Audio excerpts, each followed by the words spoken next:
कितना बेरी खैलू तू तो ननकवा के क्रिया तोहरे न बाटे सैया कौनो फिक्रिया।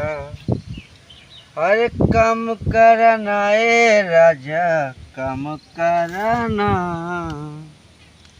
कम करना ए राजा कम करना। तू तो बाहरा में करना आराम, पियल का तनी कम करना। कम ए राजा कम करना, कम करना ए राजा कम करना। तो बाहरा में करेला आराम, पियल का तनी।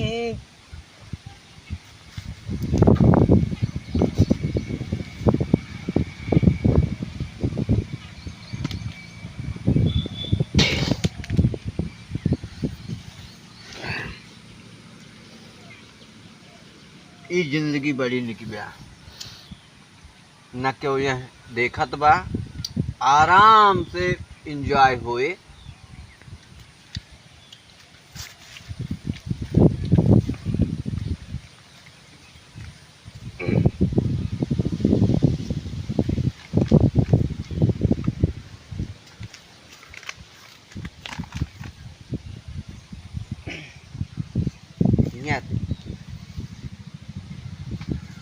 देश दुनिया छोड़ के आराम से मजा ला।